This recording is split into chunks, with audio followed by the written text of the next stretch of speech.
벙커원 라디오.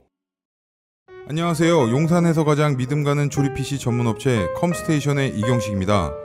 당장이라도 사용하고 있는 컴퓨터를 들어다 던지고 싶을 때, 그럴 때를 대비해 저희 컴스테이션이 용산 선인상가 21동 1층 130호에서 기다리고 있습니다. IT 강국에 걸맞게 믿을만한 조립 PC 컴스테이션이 신뢰를 바탕으로 그 기회를 제공해드리겠습니다. 궁금하신 점은 문의 주십시오. 011-892-5568번입니다. 우주 최강의 만족스러운 서비스를 제공해드리는 저희 컴스테이션이 늘 기다리고 있겠습니다. 딴지스에게 F1 같은 존재, 컴스테이션은 조용한 형제들과 함께합니다.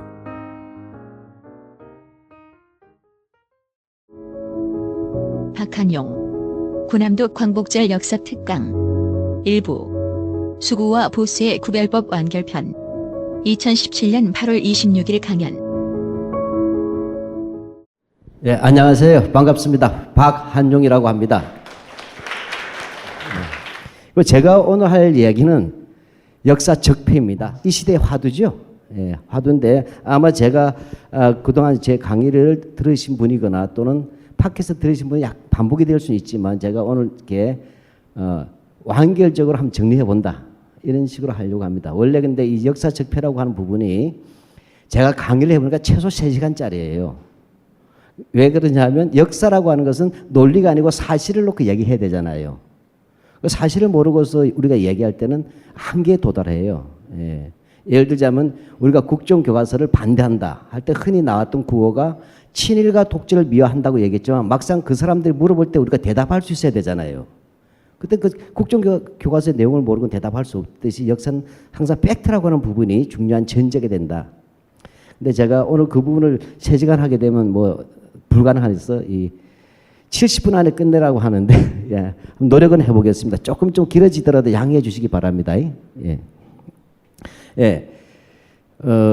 아주 간단한 질문이에요. 왜 우리 사회는 쉽게 안 바뀔까? 이 문제잖아요. 그죠? 지금 문재인 대통령을 지지하는 지지자가 최소 70%에서 80%잖아요. 그런데도 어제 재판 결과 보셨죠?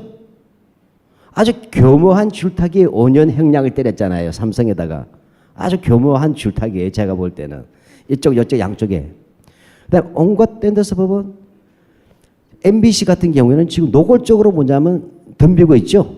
반민주화예요. 제가 볼 때는. 정권에 덤비는 게 아니라 한국 사회 자체를 거부하고 있어요. 놀라운 일이죠. 왜 이렇게까지 그다음에 사드 문제뿐만 아니라 모든 분야에서 다 한꺼번에 터지고 있지 않습니까? 왜 쉽게 안 될까? 저는 이 부분은 이 감기라고 하면 며칠 앓다가 치료가 될 수 있지만 암이라고 할 때는 이건 몇 년 동안 치료해야 되잖아요. 그렇죠? 저는 한마디로 한국의 적폐가 어느 정도 완전히 우리의 심장 부분까지 와 있는 적폐들이다. 그래서 이것을 뜯어내는데도 그만한 세월과 고통이 걸릴 것이다. 이렇게 생각이 들어요. 근데 이 온갖 적폐 중에서도 가장 중요한 것은 누가 적폐의 주인공인가를 알아야 된다 이거죠. 결과적으로는 사람 문제잖아요. 그죠? 예, 그래서 오늘 제가 할 얘기는 한국 사회는 어떤 세력들이 적폐 세력인가라고 하는 근본적인 우리 시대의 범죄자들을 누군가 확인해 보는 정도로 얘기를 하려고 그래요. 네, 가급적 제가 쉽게는 하려고 하는데 잘 모르겠습니다. 그리고 제 말씀이 잘 들리시나요? 예, 왜 그러냐면 제가 경상도 퓨전 사투리예요. 경상도 사람들도 잘 못 알아들어요. 제가 초등학교만 4개를 다녔어요. 그 중에 1년은 또 쉬었어요. 예. 파란만장하죠. 초등학교 시절이. 그러다 보니까 경상남도와 경상북도와 서울이 섞여버려가지고 말씨가 좀 이상하더라도 양해 좀 부탁드립니다.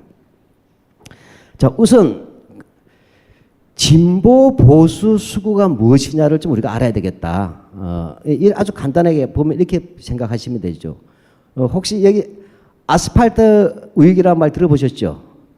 아스팔트 우익. 들은 적이 없으세요? 그럴 리가 만무할 텐데. 예. 흔히 말하면 우리가 태극기 집회하는데 나오신 사람들 있잖아요. 우리 선생님 수구예요, 보수예요, 진보예요? 태극기 들고 나온 분들 있잖아요. 보신 적이 없어요? 벙커에만 갇혀 계셨나 그동안? 작년에 그 뜨거웠던 촛불 집회 때 반대 집회할 때 태극기 들고 나오신 분들 있잖아요. 어떻게 생각하세요? 혹시 보수예요, 진보예요, 수구예요? 모든 것은 실전입니다. 우리가 학문을 하는 이유는 실생활에서 바뀌기 위해서 하는 거예요. 시험 문제가 아니고. 흔히 그렇게 부르잖아요. 쑥골이라고 부르지 않나요? 그런 말을 쑥스러워하세요. 정확하게 이름을 불러줘야 돼요. 근데 놀랍게도 한국에서는 아무도 그들을 쑥이라고 부르지 않습니다. 공식적인 언어로. 태극기를 든 보수단체 이런 말을 쓰잖아요. 우리가 볼 땐 제정신이 아닌 사람들인데 그렇지 않습니까? 저는 그래서 이 먼저 왜 진보 언론조차도 그런 수구단체를 보수단체를 부르면서 뭔가를 호도하고 있다. 본질들을 저는 이렇게 보는 거예요. 그래서 우선 진보 보수 수구가 뭐냐를 정확히 알자. 이게 핵심이에요. 이걸 알면 그 다음부터 역사가 왜 암기 과목이 아니라 역사관, 자기 사고를 갖게 하는 훈련인 걸 아시게 돼요. 그래서 제가 예화를 들어보겠습니다. 혹시 제가 풀어가는 얘기 중에서 여혐으로 오해하실 수는 있어요. 그러나 그게 아니고 어디까지 종갓집을 기준으로 한 종갓집 시어머니를 기준으로 한 세계관의 이야기니까 뭐 지금 젊은 여성들이 갖는 새로운 또는 양성평등의 관점에서 해석하지 말고 통상적으로 이해해 주시면 좋겠어요.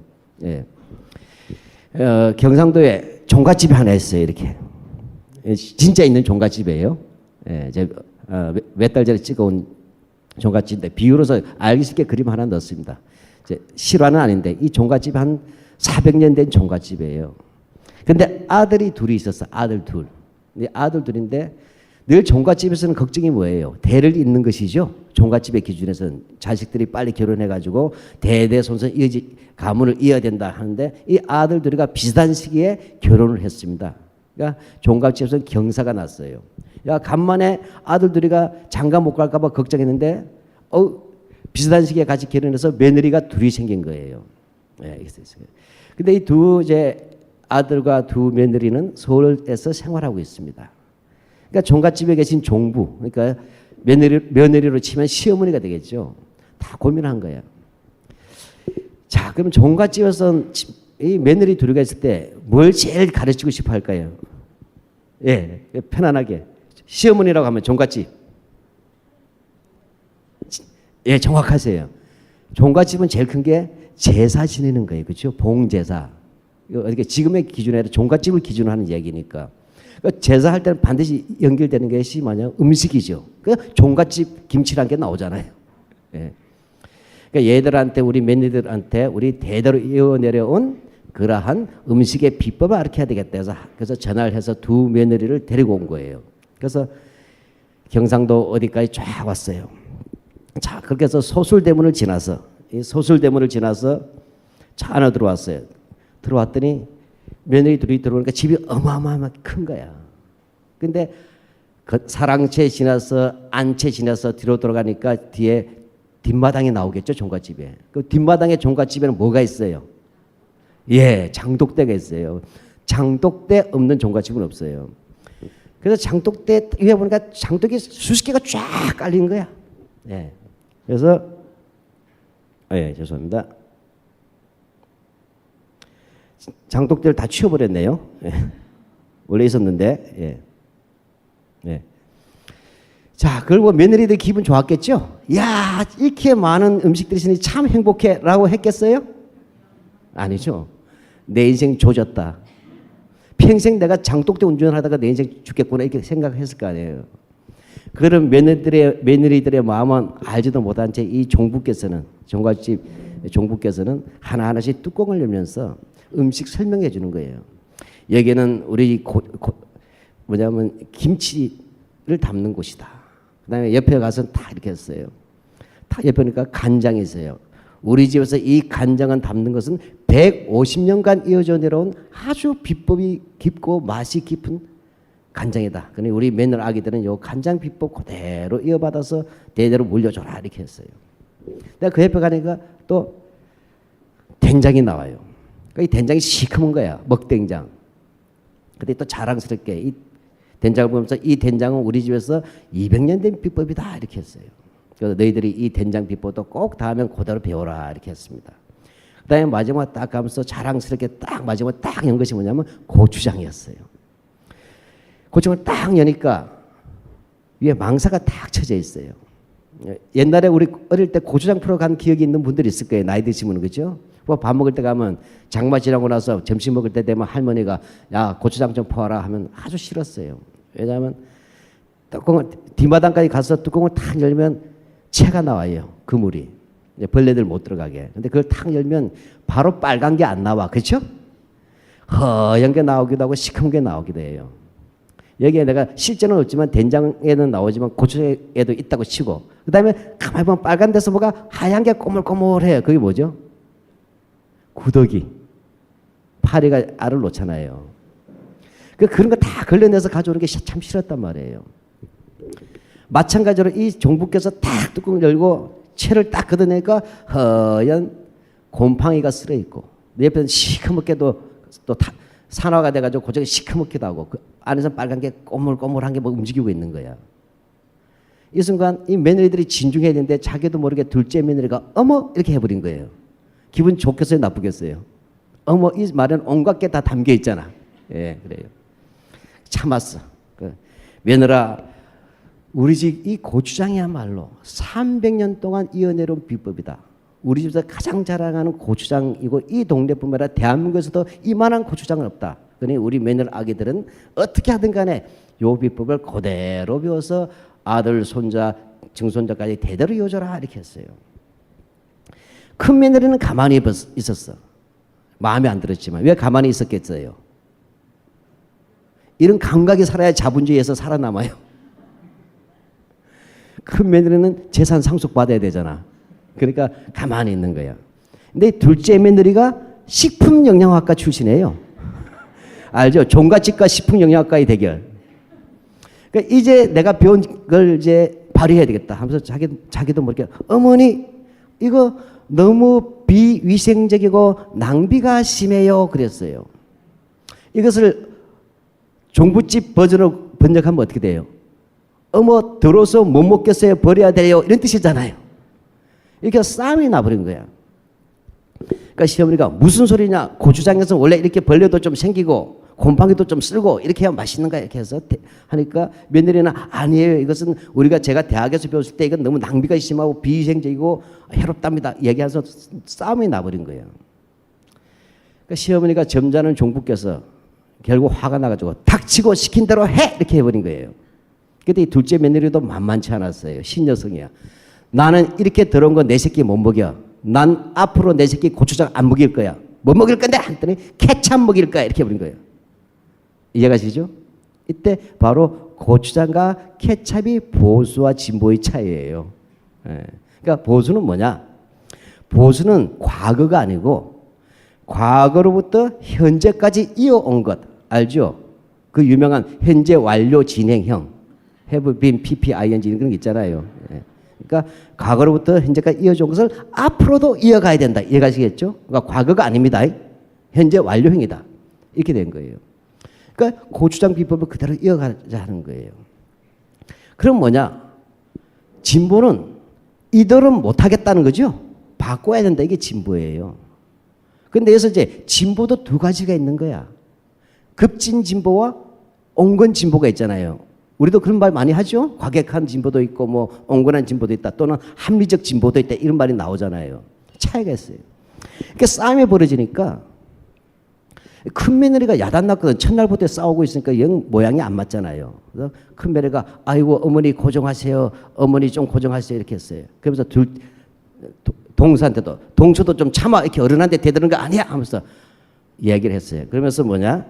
어머니 그러지 말고 뚜껑만 바꾸면 안 될까요? 위생 뚜껑으로. 여기 신식 뚜껑이죠? 옛날 장독 뚜껑이 아니잖아요. 이렇게 벌레가 안 생기잖아요. 요거. 즉 보수는 있는 그대로 간다 라고 했어요. 근데 급진 진보는 뭐냐? 케찹으로 가겠다 보죠? 고추에서 토마토로 바뀌어버렸죠. 완전히 질이 바뀌었잖아요. 완전히 뒤집어 엎은 거죠.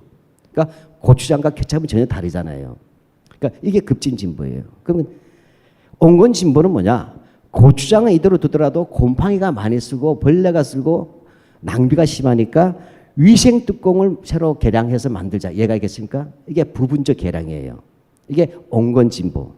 자, 이렇게 해서 제가 말씀드릴 때 진보와 보수를 나눌 때 보수는 과거로부터 이렇게 해서 이제 이어졌다는 거죠. 한마디로 이야기하면 보수는 지금 이대로가 좋아. 이해가시겠죠?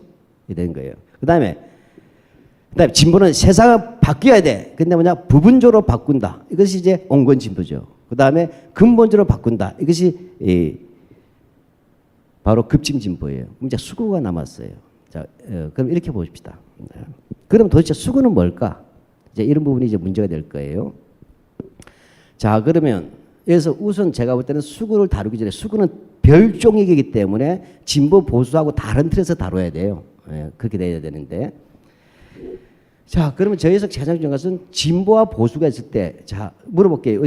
앞에 우리 앞에 있는다고 해서 이렇게 너무 이렇게 슬퍼하지 마시고, 진보가 더 도덕적이에요? 보수가 더 도덕적이에요? 우리는 모든 것은 실천입니다. 본인 생각에는 정답은 없어. 진보가 더 도덕적이에요? 보수가 더 도덕적이에요? 네? 예단할 수 없다. 라고 했나요? 예. 그 말이 뭐, 이렇게, 대답할 수 없어요. 그렇게 어렵게 얘기하시면 제가. 예. 예, 맞습니다. 여기서 중요한 것은 도덕적 가치가 아니라는 거 알아야 돼요. 왜냐하면 아무래도 우리들 부모님들이 보수적일 수 있잖아요. 그런데 우리 부모님들 더 부도덕하다고 생각할 수 없죠? 제가 말씀드린 것은 진보와 보수는 각각마다 자기 자신의 도덕률을 가지고 있는 거예요. 다만 누가 더 노력해야 된다? 진보가 더 자기 반성을 많이 해야 돼요. 대체로 보수가 가진 도덕이라고 하는 것은 오랜 세월 동안 합의 본 도덕이잖아요. 근데 진보는 먼저 새로운 도덕을 가져올 때 뭐죠? 상당히 당황스러울 수 있죠. 예를 들어 볼까요? 본인은 진보세요? 보수예요? 중간, 어중간하면 물어볼 수가 없잖아요. 예. 그럼 뒤에 계신 분, 본인은 진보예요? 보수예요? 어떤 면에서 진보고 어떤 면에서 보수가 참 문제예요. 내가 진보인지 보수인지 자기 자신을 정하지 못한다는 거죠. 지금 들어보니까. 이게 참 이상한데요. 혹시 그 뒤에 분, 따님이 있다고 치고 22살쯤 됐는데 이런 얘기해서 엄마, 나는 아무래도 내 결혼 상대는 여자가 적성에 맞는 것 같아. 어때요? 기뻐요? 슬퍼요? 당혹스러워요? 네. 단호하게 얘기하시네, 두 분 다. 예를 들면 이 두 분이 어쩌면 진보일 수 있어도 결혼가에서 딸이 볼 때 보수적일 수 있죠. 그렇잖아요. 딸이 문제 제기할까요? 엄마 아빠는 늘 뭐냐면 수구들 잡고 보수들 없애고 진보해야 된다고 하는데 왜 내 결혼할 때는 이상하게 보수적이야?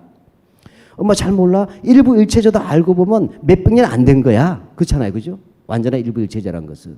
그리고 성적 자기 결정권이라는 게 있잖아. 왜 꼭 내 결혼에 대해서 다른 사람이 개입을 해야 돼? 그 성적 소수자에 대한 배려를 왜 안 해? 엄마 아빠는 이렇게 나올 수 있잖아요. 이게 굉장히 중요해요.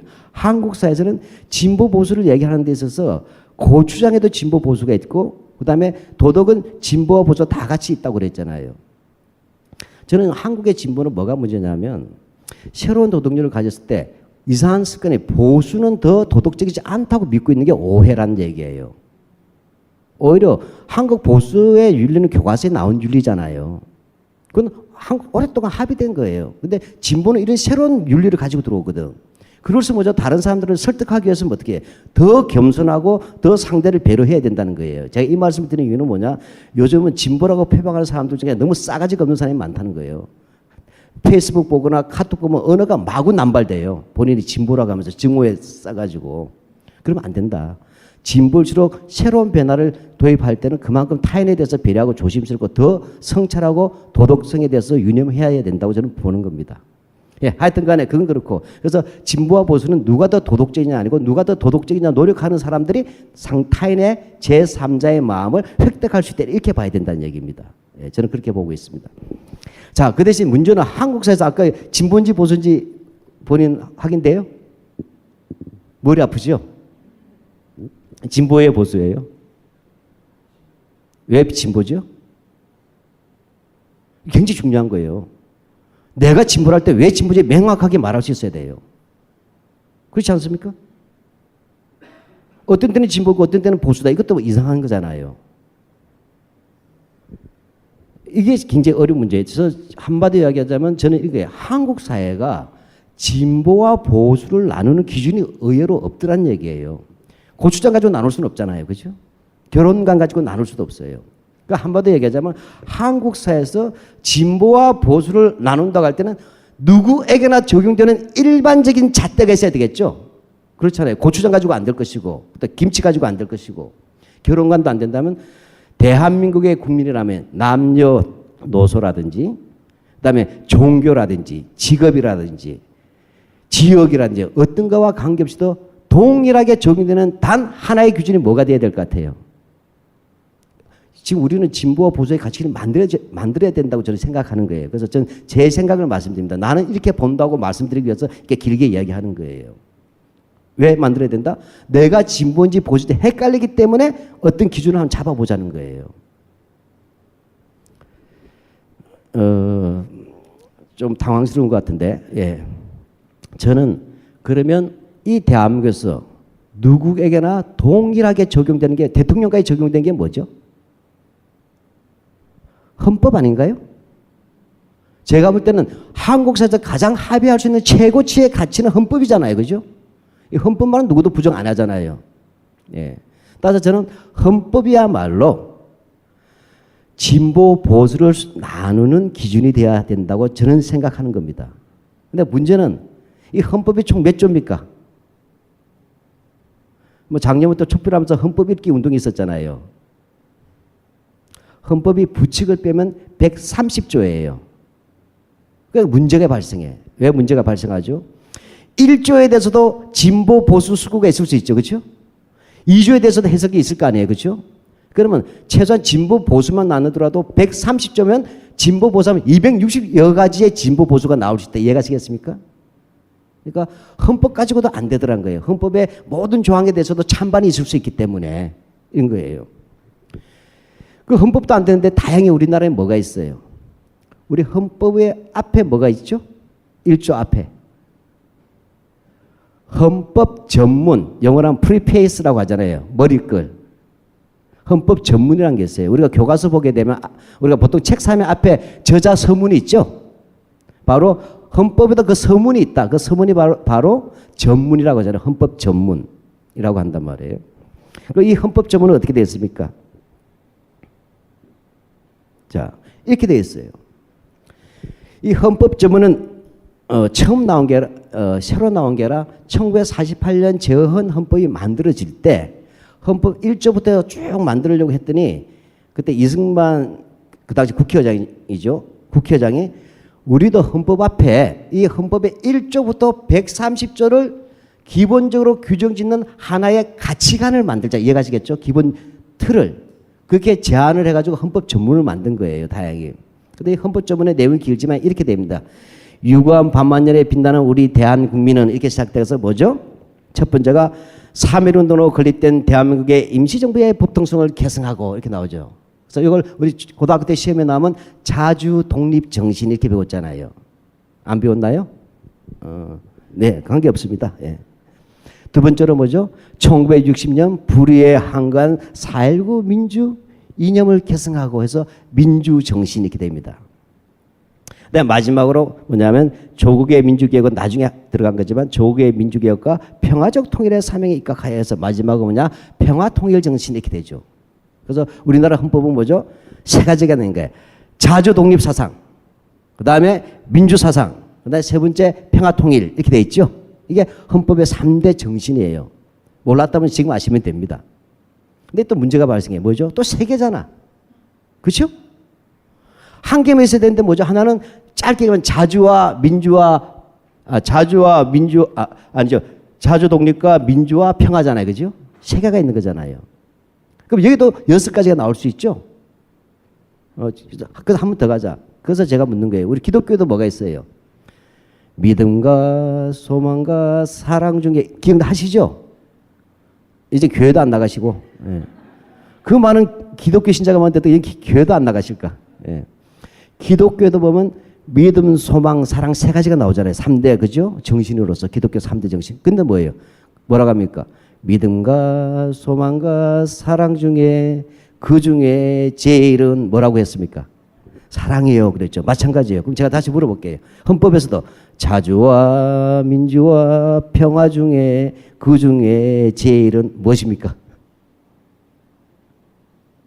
놀랐어요?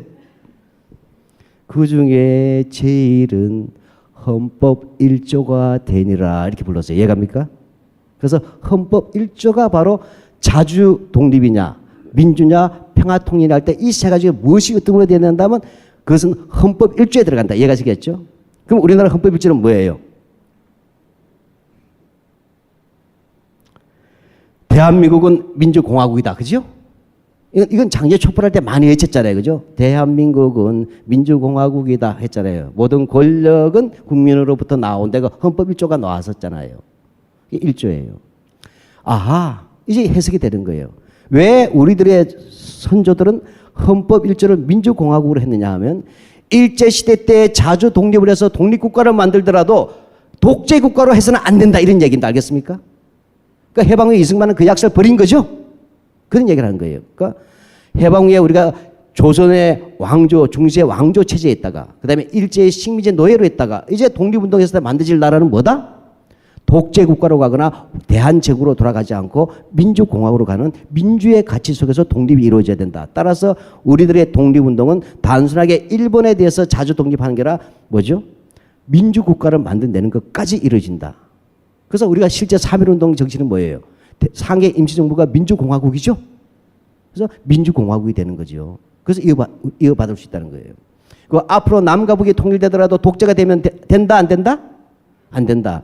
그동안은 허리가 부러져서 허리 디스크 때문에 서로 신경질 내고 있었지만 이제 뭐냐 허리가 낫게 돼서 통일되면 더 많은 민주주의 국가로 가야 된다. 이런 얘기가 된다. 그래서 바로 헌법 1조는 모든 것은 민주적 가치에서 독립과 통일이 이루어져야 된다. 이렇게 된다는 얘기예요. 그리고 나머지 헌법 2조부터 130조까지 뭐예요? 전부 다 뭐예요? 어떤 해석이에요? 우리나라 헌법은 어려운 거 아니에요. 헌법 제2조부터 130조까지는 아주 쉽게 말하면 등기부 등본 이야기예요. 즉 대한민국이라는 땅이 있어요. 국가가 있어요. 이 땅의 주인이 바로 여러분이라는 얘기죠. 여러분이 주인이다. 그러니까 2조부터 130조까지 뭐냐? 여러분이 주인이 되는 권리를 다 썼다. 이해가십니까? 그래서 헌법은 뭐뭐 하지 말라가라 2조부터 130조까지는 여기 계신 분들이 왜 주인인가를 일일이 써준 등기부 등본이다. 이렇게 보시면 되는 거예요. 권리로 주인으로서의 권리를 쓴 것이 바로 헌법이다. 이걸 어기기 때문에 우리가 헌법 준수하라고 하는 거예요. 독재 정권한테는. 우리가 주인인데 왜 우리 말 안 듣냐 하는 게 그런 얘기에서 나온다. 예, 자 그러면 좀 지금 처음에 좀 어렵지 뒤에는 쉽습니다. 예, 긴장하지 마시고 그럼 또 질문할게요. 저쪽 갈게요. 예. 자 그러면 대한민국은 민주공화국이다. 진보예요, 보수예요, 수구예요? 제가 늘 그랬죠. 실전이라고 했어요. 항상 우리가 아스팔트에서 살고 촛불을 두고 있다는 기분으로. 그냥 편하시게 말씀하시면 돼요. 진보예요, 보수예요, 수구예요? 진보도 되고 수구도 되고 보수도 된답니다. 예. 놀라운 이야기인데. 예. 예. 대한민국은 민주공화국이라는 진보가의 가치가 결코 아닙니다. 이건 보수의 가치예요. 우리가 왜 좀 착각하고 있다는 거예요. 무슨 민주공화국을 대단한 것처럼 생각하는 자체가 정상사회가 아니다. 우리나라가. 대한민국은 민주공화국이 언제 처음 시작됐어요? 1919년 3월 1일 대한독립 만세하면서 김희독립 선언문이 나왔잖아요. 그죠? 대한독립 선언을 했기 때문에 뭐예요? 우리는 독립국가가 된 거예요. 원래 19년 3월 1일 독립 선언을 했잖아요. 독립을 선포했기 때문에 거기에 따라서 국가를 만들기 위해서 정부를 수립해야 됩니다. 다만 우리가 땅이 없고 일본의 식민지로 있기 때문에 상해 망명지에서 1919년 4월 11일 날 국회를 만들었어. 헌법을 만들기 위해서. 그게 임시어정원이 됩니다. 그래서 이 1919년 4월 1일 날 임시어정에서 임시헌법을 만들었어요. 그걸 임시헌장이라고 해요. 이 임시헌장에 따라서 4월 13일 날 대한민국 임시정부가 만들어졌다. 이해가시겠죠? 이게 헌정 절차를 가진 거예요. 이때 뭐예요? 바로 대한민국 임시정부 헌장 1919년 4월 11일 날 공포되었을 때 뭐죠? 제1조가 뭐예요? 대한민국은 민주공화제로 함 이렇게 돼 있죠. 이제 제가 왜 고추장 얘기한 줄 알겠죠? 내후년이면 2019이 되면 100년 되잖아요. 즉 대한민국에서 민주공화국은 100년 된 고추장이다. 이해가겠습니까? 세상스러운 게 없다. 그래서 1919년에 이때 얘기되고 난 후에 어떠한 독재 정권도 이 헌법 1조만은 바꾸지 못했다. 이해갑니까? 깽판을 칠다 하더라도. 예, 그런 점에서 바로 대한민국 민주공화제다 한 것은 19년이니까 100년 된 고추장 따서 보수의 가치다. 이렇게 보시면 돼요. 얘다 응용 문제. 그럼 이 대한민국 민주공화국이다 할 때 이 민주공화국이란 이 원칙 속에서 진보 보수 수구를 제가 한번 넣어볼게요. 제가 이렇게 앞에 어렵게 얘기해서 왜 이렇게 재밌는 이야기 안 하고 이렇게 논리적인가 하지만 어쩔 수가 없어요. 이 수구를 정확히 알기 위해서는 이거 개념을 잡아야 향후 5년 문재인 정부의 전 미래가 어떻게 가는지가 보인다고 저는 생각을 하기 때문에요. 자, 그러면 헌법 1조에 따른 것들은 현재 지키자 하면 보수의 가치입니다. 그래서 큰 틀에서 보면 작년 촛불은 큰 틀에서 민주공화국 수호였어요. 왜? 박근혜 대통령이 그걸 다 반칙했잖아요. 그죠? 예. 그러면 진보는 뭐냐? 이거예요. 온건 진보 같은 경우에는 우리나라 헌법을 자세히 봤더니 정치적 민주주의는 상당히 많이 돼 있다. 헌법 조항에. 사람 위에 사람 없고 사람 밑에 사람 없다. 그리고 뭐죠? 1인 1표주의라든지 보통 비밀선거라든지 집회 결사의 자유라든지 4대 권리 있지 않습니까? 쭉 있다. 근데 뭐가 문제냐? 진보가 볼 때 사회적 약자에 대한 배려가 없다. 우리나라 헌법이 이렇게 질문할 수가 있다는 거예요. 잘 이해가 안 가시면 서울역은 한 번씩 가보셨죠? 서울역. 서울역에 가면 누가 늘 지키고 있어요? 서울역 앞에. 예, 우리 선생님. 서울역에 가시면 누가 늘 그 자리를 지키고 있나요? 예? 예, 노숙자. 노숙자라고 하시면 안 돼요. 15년 전에 노숙자에서 노숙인으로 격상됐어요.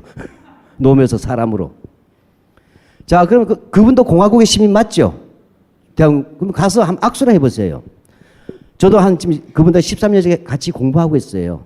같이 공부하고 있는데, 만약 우리 선생님이 가셔가지고, 정말 공화국의 시민이 맞다면 가셔가지고, 그 노숙인들 앞에 가서 술 먹고 쓰러져 있는 분한테 가서 툭툭 친다. 어이구, 민주공화국 시민 반갑습니다. 악수 한번 해볼 용기 있어요? 후환이 두렵죠? 병이 날아올지 뺨이 맞을지. 거기에 거짓말이 있다고 보는 게 진보예요. 분명히 대한민국 민주공화국이라고 했는데 누구도 서울역에 가서 노숙인들 술 먹고 뒹굴어도 신고 안 하잖아요. 경범죄라고. 근데 서울역에서도 없는 사람이잖아. 노바디잖아요. 그렇죠? 있어도 없는 사람이잖아요. 분명히 그 사람 투표권 있어요. 민주시민의 선거 맞습니다. 근데 아무도 생각 안 하잖아요.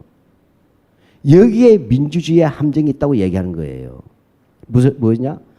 아하, 민주주의는 단순히 내가 대통령 뽑고 선거하고 그 다음에 너와 내가 동등하다고 해서 민주시민이 아니구나. 적어도 하나의 공동체가 민주사회라면 민주시민으로서 최소한의 권리와 품위가 유지돼야 한다. 이해갑니까? 인권이라고 하는 게. 투표권에서 뭐 하냐는 거예요. 노숙인들에게. 따라서 이런 분들이 지하철에서 자고 겨울에는 지하철에서 쫓겨나기도 하고 그 다음에 겨울에는 뭐죠? 라면 박스도 없고 잔단 말이에요. 남산 기슭에서요. 저희들이 걸어가 보면 눈길을 걸어가면 라면 박스가 일어나요. 실제 체험했고 저도. 이러면 어떻게 공화국 시민이 됐단 말입니까? 거짓말이죠. 그렇다면 적어도 민주공화국이라면 이런 사회적 약자들에서 최소한의 인간적 존엄성을 보장하기 위해서 의식주라도 기본성을 해줘야 된다. 그리고 최소한의 문화적 생활 이해가 되겠습니까?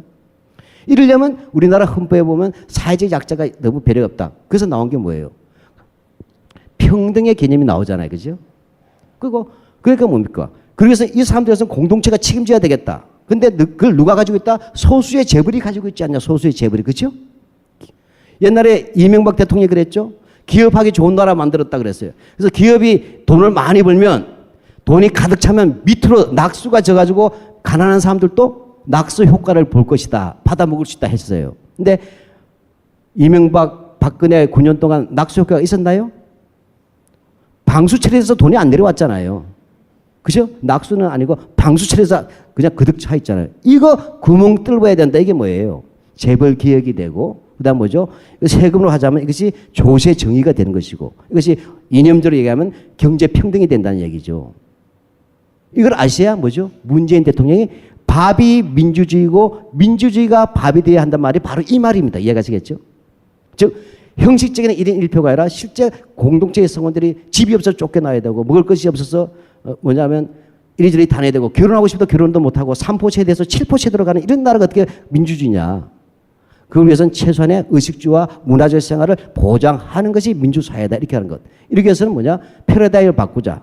그래서 경제 정의라는 부분에서 재벌 개혁이라든지 평등의 개념이 온다. 이게 온건 진보가 된다는 얘기예요. 제가 볼 때는. 그리고 바로 우리는 그 사회로 돌입하고 있다는 것이고 그것이 최초로 공식적으로 천명된 게 밥이 민주주의가 되고 민주주의가 밥이 돼야 된다는 말이 바로 그렇게 해석돼야 된다는 거예요. 그 다음에 복지는 어떻게 돼? 복지는. 지금까지 복지는 뭐랬어요? 과거의 정당들은. 복지를 시혜라고 했죠. 국가가 돈이 없는데 어떻게 해주냐 이렇게 했잖아요. 그죠?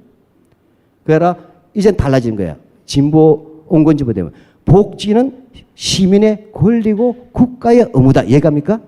돈 없다고 부모 안 보시면 되겠냐. 이해가시겠죠? 그런 사회로 가는 것이 온건진보예요. 그 급진진보는 뭐냐? 안 된다. 아무리 그렇게 해봤자 어차피 사적 소유, 개인적 소유에서는 불평등은 해소할 수 없다. 그러니까 아예 뭐냐? 불판을 뒤집어 엎어야 된다. 새로운 체제로. 이거 하면 급진진보가 되는 거예요. 그래서 제가 좀 다소 좀 길게 얘기했지만 온건 보수라는 것은 현재의 질서를 그대로 유지하자는 거예요. 그다음에 온건 진보는 그 속에서 평등과 경제적 평등을 매개로서 삶의 조건을 보장해 줘야 된다. OECD 국가답게. 그 급진 진보는 아예 체제를 바꾸지 않는 한 불가능하다. 혁명이 필요하다 하면 급진 진보가 돼요. 그 수구는 뭘까요? 수구.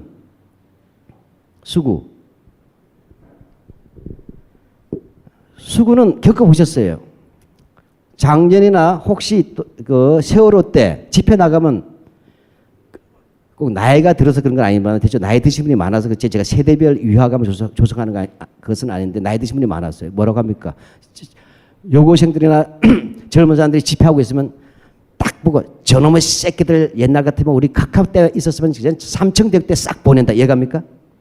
집회하고 있으면 저런 거 삼청교육대 싹 보내버리든지 아니면 탱크로 깔아 뭉개야 된다. 또는 뭐죠? 각하 때가 좋았지 하는 사람들이 바로 수구예요. 각하 때가 좋았지. 근데 그들이 말하는 각하는 뭐예요? 전두환 때가 좋았지. 그죠? 어떤 사람은 박정희 때가 좋았지. 어떤 사람은 이승만 각하가 좋았지. 동상 세우고 있잖아요. 더 미친 놈은 뭐예요? 덴노해가 반자의 한 놈도 있죠. 천황폐하 만세. 그때가 좋았지 옛날이 더 좋았지가 수구다. 이해가십니까? 이렇게 보셔야 돼요. 그럼 옛날이라는 게 뭐예요? 다시 말하면 한마디로 해서 한국에서 진보하고 보수 수구를 보니까 우리가 착시가 있는데 보수는 바로 현존하는 헌법 1조의 기본 가치를 지지하고 유지하자예요. 내용을 확장하자. 아까 경제평등, 밥이 민주주의. 밥이 민주주의란 말은 처음 들어보셨잖아요. 역대 대통령 가운데. 그렇죠? 예. 체제의 전환. 수구는 뭐죠? 옛날이 더 좋았지. 전두환 살인마잖아요. 그죠? 헌법 1조 파괴범 아닙니까? 박정희 쿠데타 했죠? 이승만 4.19로 쫓겨났잖아요. 그런 사람들이 좋다고 할 때 그건 뭐죠? 옛날이 더 좋았지는 알고 보면 헌법 1조를 형식적으로 승인하지만 실제 헌법 1조 부정하는 세력. 한마디로 하면 수구는 뭐냐? 헌법 파괴 세력이에요. 이걸 정확하다. 예, 그러면 한국 사회가 자 그러면 대한민국에서 계산을 제가 해봤어요. 제가 왜 고추장부터 시작해서 왜 여기까지 왔는지 알지? 이걸 설명하기 위해서예요. 자, 보니까 우리나라가 1948년부터 작년 12월 달까지만 하죠. 탄핵 결정된 데까지만. 탄핵 소추안이 결의된 데까지만. 그러면 67년 4개월이에요. 근데 잘 보니까, 어이구. 예. 계산을 해봤어요. 그러면 제일 처음에 잘 모르시겠지만 젊은 분들은 이승만이 1948년부터 1960년 4.19 때까지 있었죠? 하면 12년 있었어요, 이승만. 헌법 파괴범 맞죠? 그렇잖아요. 학생들 총까지 쏴가지고, 그죠? 결국 쫓겨난 거 아니에요. 그러면 이승만이 12개월을 했어요. 12년을 했어요. 근데 그 옆에 허정이라는 사람이 있어요, 허정. 허정이 요 과도 내각이에요. 잘 모르시면 박근혜의 황교안 아시겠죠? 이렇게 보시면 되는 거예요. 이해가시죠? 그 몇 개월 있는 거예요. 과도 내각으로서. 이번에 우리가 과도 내각 내각은 아니죠. 비슷하게 있었잖아요. 황교안이. 했어요. 그 다음에 그렇게 돼서 그 다음에 뭐냐면 4.19가 일어납니다. 이게 좀 표시가 좀 요걸로 하는 게 좀 낫겠네요. 예. 자, 그래서 바로 이승만과 허정이 찍고 그 다음에 뭐냐면 새롭게 장면 정권이 들었어요. 총리 제도로서. 여기에 4.19 이후에 허정 과도 내각을 거쳐가지고 만들어진 민주당 정권의 이제 자유당이 아니라 이 정권이 약 8개월 있다가 5.16 쿠데타를 맞았어요. 장면 정권은 헌법 파기할 수가 없죠. 왜? 4.19의 수혜 세력이잖아요. 그죠?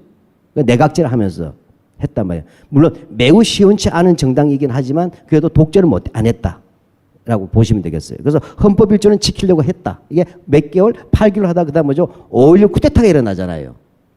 그래서 박정희가 79년 10월 26일 날 총 맞아 죽는단 말이죠. 그럼 박정희가 몇 년 했다? 18년 한 거예요. 발음이 좀 이상합니다만은 정확하게 그렇게 돼요. 예, 그 다음에 최규하가 좀 그 뒤에 또 대통령 하잖아요. 최규하도 박정희의 황교안이잖아요. 이렇게 된다고. 그러다가 잘 아시다시피 5.18 민주항쟁을 꺾고 나서 전두환이 들어서 7년 해먹죠. 그리고 노태우가 또 해먹죠. 그렇잖아요. 자, 그렇게 하니까 잘 계산해 볼까요? 복잡하니까 김대중 노무현은 헌법 1조는 지켰다 봐야 되겠죠? DJ는 헌법 1조 지키려고 한 사람 아니죠? 끝까지 선명야당했고 노무현 대통령 뭐예요? 헌법 1조를 지키려고 하다가 오히려 죽임을 난 당했다고 봅니다. 이해갑니까? 그래서 여러분이 나오게 돼요. 지켜주지 못해 미안해가 됐다고 저는 보는 거예요. 헌법 1조 지켜준 사람한테는 힘을 몰아줘야 되잖아요. 근데 못 몰아주면서 결국 죽음에 이렇게 된 거 아니냐. 특정 정당이나 정치 지도자를 지지하는 게 아니라 역사적 봤을 때 그렇다는 얘기예요. 그래야만 지몬미 민주주의가 왜 나오는지 지켜주지 못해 미안해라는 민주주의자들이 왜 새롭게 등장하는지 알 수가 있다는 거죠. 예, 근데 중간에 YS가 있어요. YS. 이 사람은 수구하고 보수의 중간이에요, 사실은. 근데 저는 역사적 책임을 물어야 된다. YS는 원래 김대중 대통령하고 함께 선명한 야당이었잖아요. 그래서 수구와 싸웠는데 나중에 어떻게 해요? 대통령이 되기 위해서 노태우한테로 갔죠. 3당 합당을 해버렸어요. 그렇게 하면서 어떻게 돼요? PK, 부산 경남이 수구의 기반이 되고 그 막내둥이가 김무성이 됐잖아요. 이해갑니까?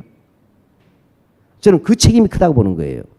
결과적으로 보면 어떤 계산이냐 하면 1948년부터 2016년까지 보게 되면 아주 68년 4개월인데 계산 간단해요. 장면 8개월, DJ 5년, 노무현 5년 10년 8개월이잖아요. 그죠?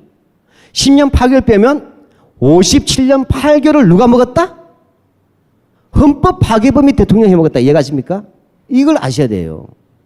보수가 아니잖아요. 이게 무슨 보수였어요? 전부 다 이승만. 여기 뭐 이거 별책 프로덕트는 별로 중요하지 않으니까. 박정희, 전두환, 노태우, YS는 어쨌든 투항. 이명박근은 이론의 여지가 없죠?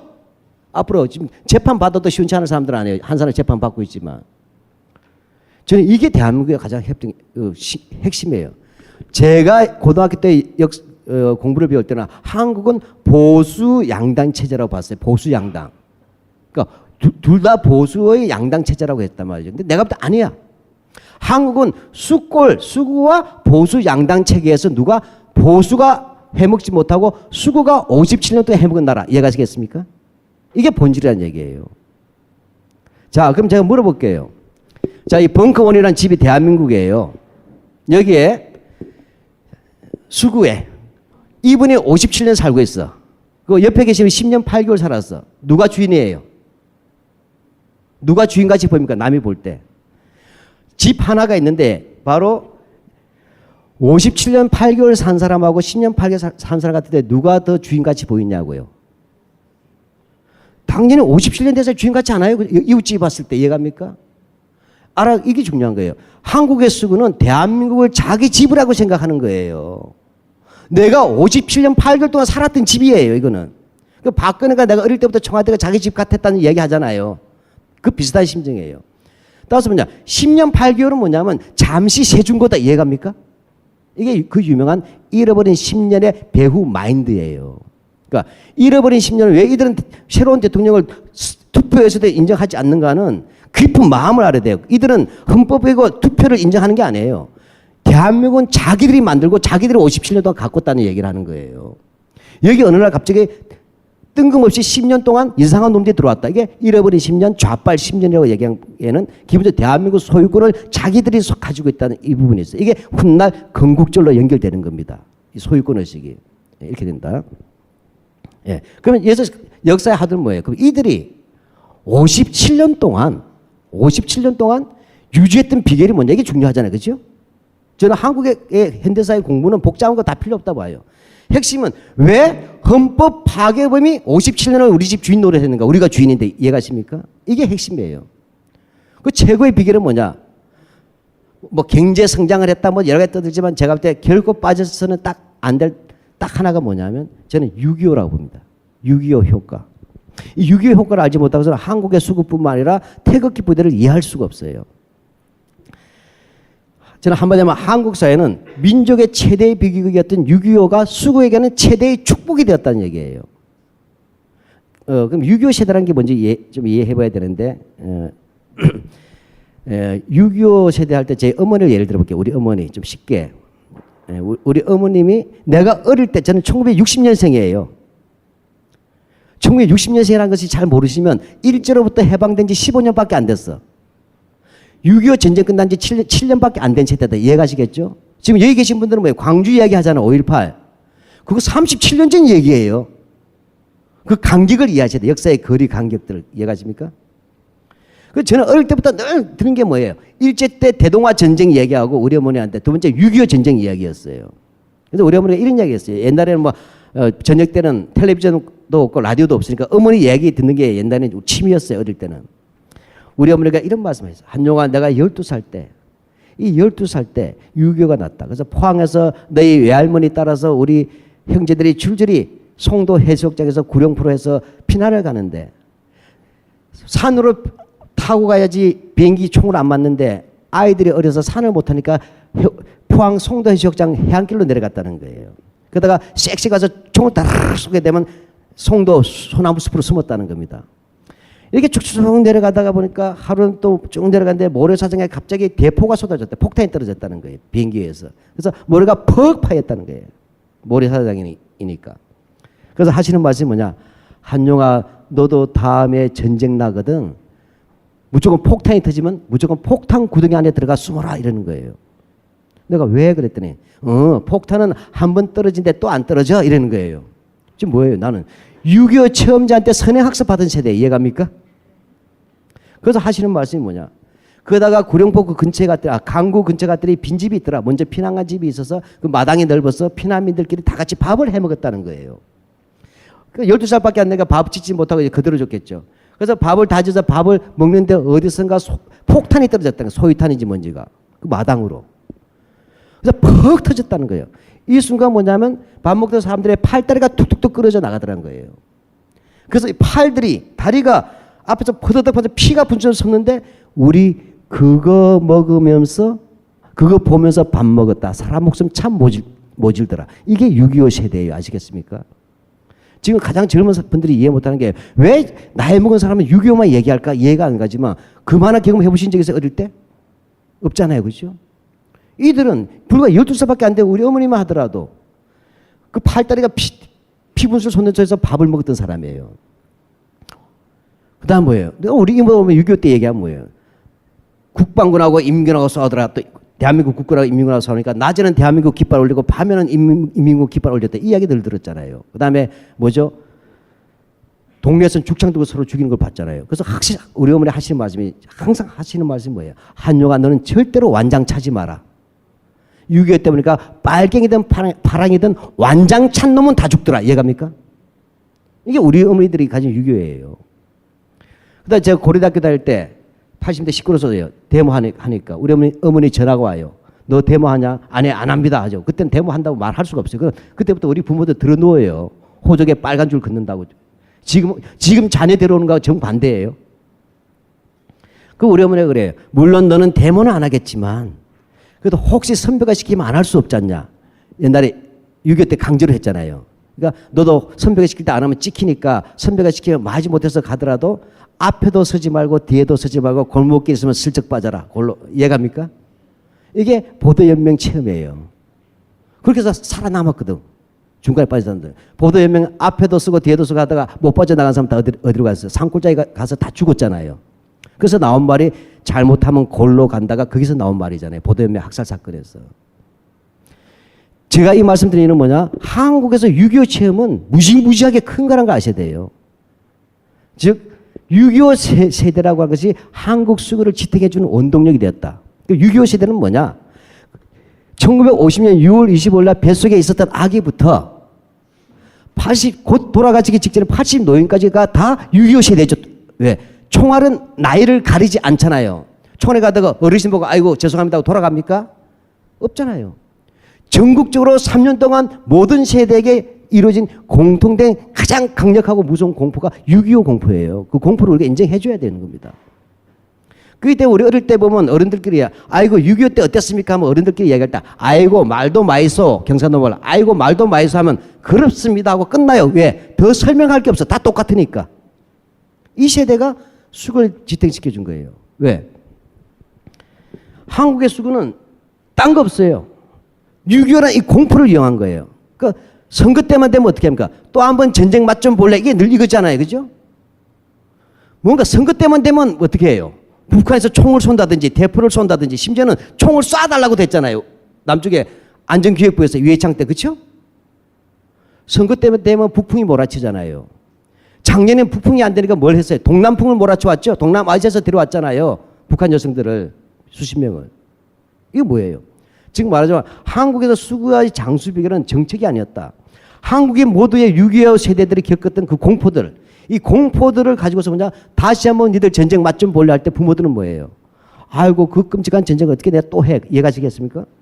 우리 손주 새끼들 이제 또 어떻게 피난사를 시켜? 그럼 어떻게 해요? 차라리 독재라도 낫다. 전쟁보다는 이해갑니까? 전쟁을 막기 위해서는 왜 어떻게 돼? 지도자를 중심으로 해서 여당을 중심으로 해서 일치 단결한다. 이게 총화 단결 아니에요. 이렇게 간다. 이게 바로 기호 1번의 세계고 안보의 세계예요. 그래서 한국에서 안보 논리는 바로 수구가 6.25의 체험을 가져간다. 그것이 바로 수구의 장수 비결이었다 저는 보는 겁니다. 다만 여기서 중요한 것은 그럼 우리 부모가 수구냐? 아니에요. 우리 부모님이 수구가 아니라 수구는 뭐냐? 그런 공통된 역사 경험을 가진 사람들한테 딴 생각 하지 말고 6.25만 생각해라. 알겠습니까? 다른 말로 하면 상기하자 6.25만 떠드는 놈들이 수구다. 이거예요. 그러니까 우리 부모는 그 체험이 워낙 강하지만 평소에 얘기 안 하잖아요. 그죠? 자식들 키우느라고 바쁘니까. 근데 항상 뭐예요? 딴 생각하지 말고 6.25만 생각해 하고 이렇게 떠드는 놈들이 바로 수구다. 이해가시겠죠? 예. 그러니까 수구와 우리 부모를 섞으면 안 된다. 그래서 바로 6.25 트라우마를 가진 우리 부모 세대는 트라우마 치료를 받은 적이 없잖아요. 그죠? 없는 이 상태에서 그러면서 수구는 그것을 가지고 해왔는데 문제는 이 수구가 위기에 봉착했어요. 위기가 세 가지가 되어 왔어요. 그 세 가지를 잠깐 얘기하면 시간이 맞아떨어지겠는데요.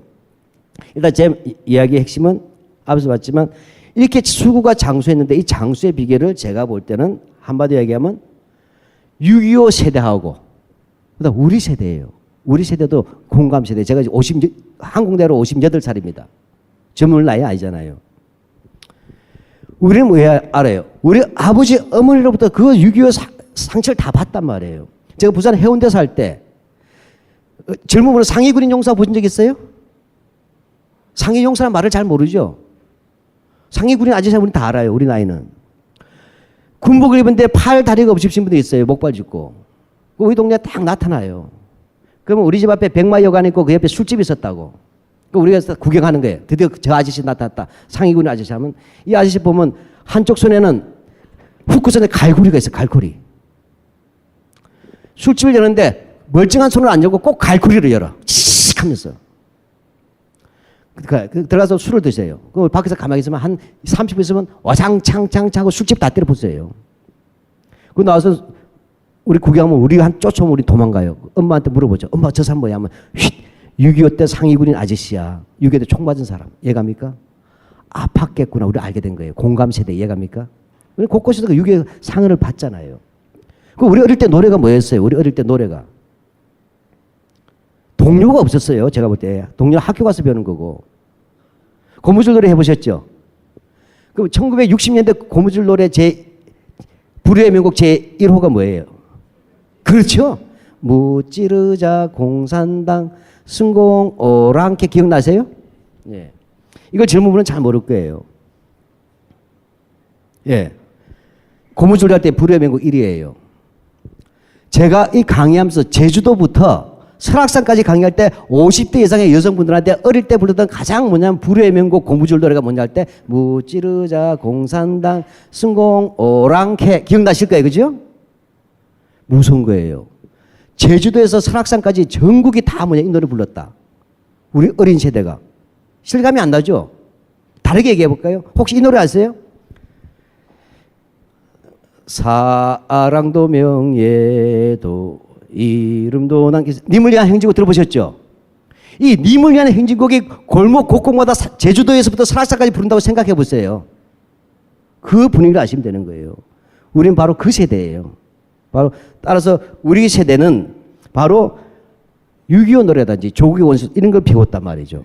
그래서 한마디로 얘기하자면 우리 세대까지는 6.25 공감 세대였다. 근데 문제는 더 이상 6.25가 약발이 떨어지지 않는다. 이미 작년에 동남풍이 불어도 효과가 없었잖아요. 비가 안 온 거예요. 그죠? 총선에 효과가 없었잖아요. 또 하나가 뭐예요? 지금 부모님한테 6.25 얘기 들어봤어요? 아마 제 또래일 텐데 부모님이. 아닌가요? 예. 예. 제가 58살이라니까요. 예. 그럼 더, 예, 알았습니다. 예. 더 질문하면 안 될 것 같아요. 그거는. 예. 왜냐면 가만히 생각하니까 내가 우리 자식들한테 얘기해 줄 게 없더라고. 왜? 알고 보니까 나는 풍문으로 들었을 뿐이야. 이해갑니까? 나의 체험은 직접적인 게 아니고 풍문으로 들은 거예요. 한 달이 건너가 천리인 거야. 오히려 나는 뭐죠? 7구학벌이잖아요. 대학교 1학년 때 박정희 총 맞아 죽었잖아요. 그 다음에 80년 오래전 서울에 봄 때 서울역에 있었단 말이에요. 그 다음에 광주를 겪었잖아요. 그리고 87년 60학년 때는 본의 아니게 눈 떠보니까 명동 성당 안에 있는데 내가 이게 됐단 말이죠. 따라서 난 내 이야기 해주겠죠? 내가 겪었던 이야기를. 그러니까 더 이상 6.25는 전승되지 않는 거예요. 게다가 뭐죠? 대가족이 깨졌어요. 뭐 할아버지 할머니 만나야 6.25 얘기를 듣지. 그렇지 않습니까? 그러니까 더 이상 약발이 없는 거야. 여기다가 이런 새로운 세대가 등장하신 거예요. 20대들이. 세 가지 위기가 왔다. 빨리 끝내야 되는데. 네. 첫 번째가 저는 한국의 수구가 더 이상 유지할 수 없었던 첫 번째가 뭐냐면 6.15 선언이에요. 아시죠?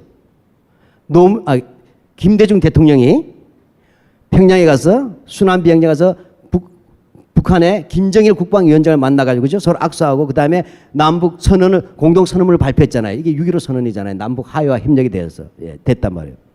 자, 이거예요. 여기서부터 좀 쉽게 얘기할게요. 자, 그러면 이게 그 당시에 뉴스에 무척 커졌겠죠. 왜냐하면 남한의 대통령이 북한 간 거 아니에요, 그죠? 최초로.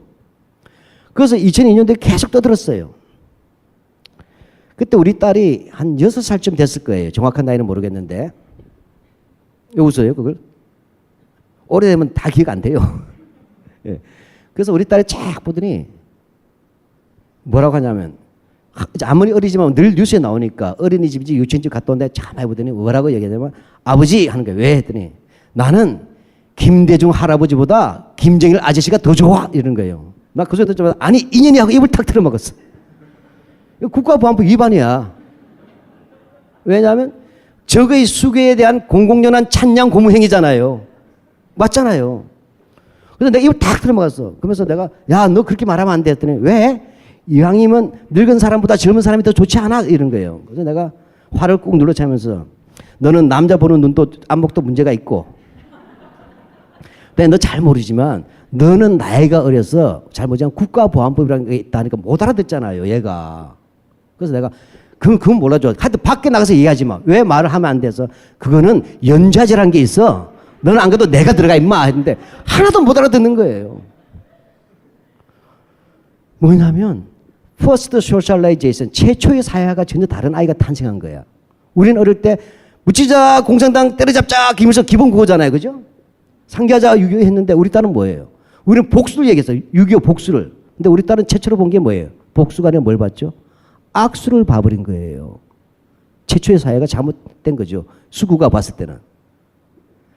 얘는 남북의 대통령이지요. 자기 눈에는. 남북의 최고 지도자들이 악수하는데 미워하라고 제가 말한 대로 이해가 되겠냐고요. 그렇지 않습니까? 그렇게 되는 거예요. 한마디로 어떤 세대가예요? 제가 볼 때는 한국판 로미오와 줄리엣의 탄생인 거예요. 제가 볼 때는. 잘 아시죠? 로미오와 줄리엣을 아시죠? 이거저거 모른다고 하지 마세요. 대답하기 쑥스러우면 고개라도 끄덕여 주세요. 안 그러면 제가 이 벙커원의 수준을 굉장히 의심할 수 있어요. 예. 이 로미오와 줄리엣은 이렇게 됩니다. 이탈리아 베르나 지역에는 몬타규라고 하는 가문과 카플렛이라는 두 유서 깊은 가문이 있었다. 근데 이 두 유서 깊은 가문은 대대로 원한이 얽혀 있어서 원한에 대한 복수에 피해 복수를 얼룩죄했다. 따라서 몬타그 집안과 카플렛 집안에서 태어난 청춘 남녀들은 가문의 복수를 하기 위한 역사적 사명을 띠고 이 땅에 태어났다가 시작이잖아요. 로미오 줄리엣. 그죠? 근데 로미오 줄리엣은 뭐예요? 복수 대신 썸 타버린 거죠? 둘이서 썸 타버린 얘기잖아요. 저는 한국의 남과 북이야말로 로미오 줄리엣에 나오는 몬타그와 카플렛 집안이잖아요. 서로 죽였잖아요. 근데 뭐예요? 여기에 처음으로 이 세대는 썸 타버린 세대인 거예요. 왜? 우리 딸이 좀 더 올라가니까 이제 노무현 대통령 때 가니까 점입 가경이야. 남북의 교류까지 있었잖아요. 하니까 우리 딸이 또 그런데 시대에 아주 예민하게 줄을 타는 애예요. 그때 뭐 편지를 보내요 또. 그때 어린이를 또 교류한다고 그래가지고. 그때 뭐냐면 기가 막힌 글이 오는 거야. 우리 딸은 북녘의 친구들에게서 길게 글을 쓰니까 또 북쪽에서 뭐예요? 남쪽의 동무에게 친구하고 동무가 썸 타고 있는 거야.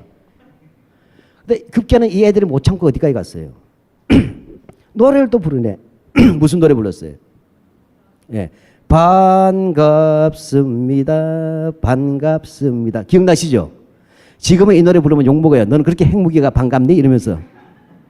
세상이 이렇게 무섭게 바뀌는 거예요. 어떻게 교육시키냐에 따라서. 9년 동안에 이 반갑습니다 노래 못 부르면 미친놈이 돼버린 시대가 왔다. 이해갑니까? 그전에 그렇게 다 불렀는데도. 된 거예요. 자, 그 다음에 꽃이도 보냈단 말이에요. 그죠? 그래서 남북 어린이 꽃이 보내기 운동이 있었어요. 자, 그럼 이 두 가지를 보고 저는 뭐죠? 반공 어린이잖아요. 저는 최고 수준의 반공 어린이 왜? 박정희한테 배웠잖아. 유신 어린이잖아. 유신 체제 때. 우리 쫙 보면요. 조선일보나 조중동이 뭘 공개할지 다 알아요. 왜? 그때 다 겪어봤으니까. 우리 딸이 반갑습니다. 반갑습니다. 하길래 야, 저건 틀림없이 문제 제기 되겠다. 나라도 문제 제기할 것 같았어요. 저는 알아요. 나라면 문제 제기합니다. 내가 의식화돼서 문제 제기 안 할 뿐이지. 아니나 다를까 설치는 거예요. 어르신 큰일 났습니다 하는 거예요. 그러니까 어르신들이 왜 하니까 지금 당신의 손주들이 노래 부르는 거 못 들어봤어요. 무슨 노래 하니까 반갑습니다요. 그 삭시가 참 참하던데 그 여가수가 하니까 아이고 어르신 그 여가수가 바로 북한 여가수입니다. 미인계예요. 미인계 하면서 얘기하는 거예요. 그래서 무슨 얘기예요? 그들이 어떻게 해서 이 우리 부모 세대를 끌어당기는 걸 알아야 돼요. 어르신 하면서 뭘 얘기하냐면 우리 6.25 때 겪어봤잖아요. 그때 어른들 가슴이 덜컥해요. 우리 6.25 때 어린이였잖아요. 지금 70대 어린이잖아요. 그죠? 80대나. 그때 한강 철교가 끊어지는 바람에 우리는 피난을 못 가가지고 할 수 없이 우리 부모님과 숨어 있었는데 일본군이 아니죠. 북한군에서 와서 내무부 보안소에서 와서 우리 다 끌고 와서 학교에다 보내서 강제로 수업 가르쳤잖아. 맞거든. 그렇잖아요. 학교에 6.25 때도 학교 다 인민군 다 끌고 와서 교육시킵니다. 그래서 김일성 참가 이런 거 다 교육시킨다고. 세뇌 작업해야 될 거 아니에요. 그렇죠? 어린이들한테. 그때 우리도 김일성 창가 부르고 장백산맨 눈 날리네 이런 것도 불렀지 하니까 나의 숨은 비밀을 하니까 조중동 같은 이런 이데올로기 집단들은 어떻게 해요? 아이고 어르신 그래도 우리는 피난을 못 가서 포로로 잡혀 있었던 거 아닙니까? 이렇게 얘기하는 거예요. 그런데 지금 당신의 자녀는 뭐예요? 북한군이 내려오지 않았는데도 북한 노래 부릅니다. 반갑습니다. 이해가십니까? 이렇게 하는 그 순간 덜컥하는 거예요.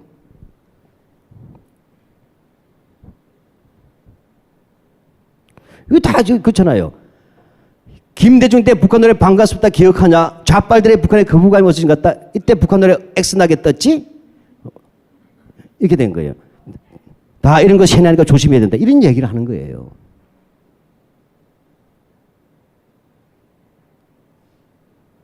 예. 자, 그래서 뭐냐면 한마디로 하면 뭐죠? 전혀 다르게 얘기해요. 지금 그 다음에 또 뭐라고 했어요? 또 하나 더 얘기죠. 꽃이 날리게 하시죠, 꽃이. 그런 게 있었어요. 아이들이 북에서 꽃이 날렸어. 저도 그걸 딱 보는 순간, 이것도 문제 제기 되겠구나. 아니라 다를까 또 어르신 하면서 온 거예요. 왜 했더니, 왜 또 했더니, 아이고, 지금 당신의 손주, 손녀들이 판문점 가가지고 풍수에다 꽃이 넣어서 보내고 있어요. 그래, 그게 뭔데? 처음에 어른들 그 감흥 없습니다. 아이고, 어르신, 우리 때는 꽃에다 뭐 보냈습니까? 풍선에다 뭐 넣어서 보냈죠? 삐라죠, 삐라. 삐라를 넣어서 보내도 시원찮을 뻔해. 당신의 손주, 손녀들은 북한의 통일전선 전략에 속아가지고 꽃을 보내고 있습니다. 나라 망조가 들었습니다. 그러니까 우린 실제로 옛날에 삐라 넣어서 보냈었잖아요. 풍선에다가. 그리고 이거 안 되겠는데 합니다. 그렇게 해서 어떻게 돼요? MB 때, MB가 대통령 되자마자 교회에서 제일 먼저 시작한 게 뭐예요? 크리스마스 날 북한에다가 풍선에다 삐라 넣어서 보냈잖아요. 그죠? 얘들아, 풍선에는 꽃이가 아니라 삐라를 넣어서 보내야 된다. 재교육이 시작된 거예요. 그렇게 하면서. 그 재교육한 거예요. 지금 탈북자들이 그걸 대행하고 있고 그렇게 되는 거예요. 한마디로 뭐죠? 이들은 제가 볼 때는 한국판 로미오와 줄리엣의 탄생이죠. 새로운 세대의 탄생이에요. 증오와 갈등과 원한을 짓고 처음으로 악수로 시작해서 반갑습니다 했던 이 세대들인데 한국의 수국을 물어본다. 지금 당신의 손주가 손녀가 종북이 되고 있습니다라고 몰아붙인 게 종북이에요.